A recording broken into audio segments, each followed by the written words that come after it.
আসসালামু আলাইকুম ভাই লোক। সার্বিয়ার বাজারে আবার প্রথমে টি-20 ম্যাচ ছিল। এখন সার্বিয়ার বাজারে কাজ নামছে টি-20 ম্যাচের থেকে আরও শর্টকাট। টি-10 টি-10ও ছিল, টি-10 থেকে এখন আরেকটা শর্টকাট নামছে টি-5। টি-5 মানে 21 কর্মদিবসে অ্যাপ্রুভাল দিয়ে দিবে।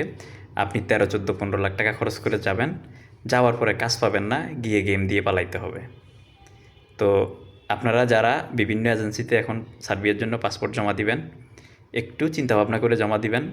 কারণ অনেকেই প্রপার ইনফরমেশান হাইড করে আপনার কাছ থেকে পাসপোর্ট নিবে, আপনাকে মিথ্যা কাজের আশ্বাস দিবে, আপনাকে মিথ্যা টিআরসির আশ্বাস দিবে। কিন্তু আসলে আপনি ওখানে যাওয়ার পরে কাজ পাবেন না, ডকুমেন্ট পাবেন না, কোম্পানি খুঁজে পাবেন না।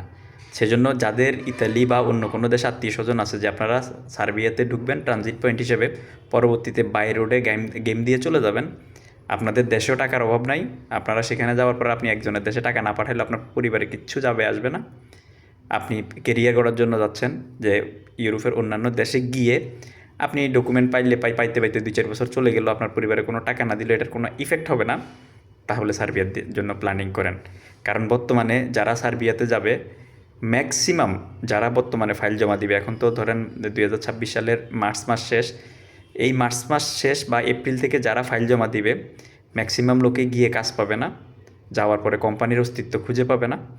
আপনারা যারা সার্বিয়াতে যাওয়ার পরে 100% কাজের নিশ্চয়তা চাচ্ছেন, তারা আমার মনে হয় এখন সার্বিয়ার জন্য ফাইল জমা দেওয়ার ক্ষেত্রে একটু সাবধানতা অবলম্বন করবেন।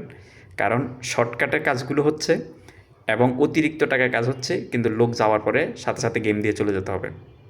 অনেক এজেন্সি আপনাদেরকে সেটা বলবে না, কারণ বললে আপনারা ফাইল জমা দিবেন না। এটা হচ্ছে সার্বিয়া শ্রমবাজারের বর্তমান অপ্রিয় সত্য কথা।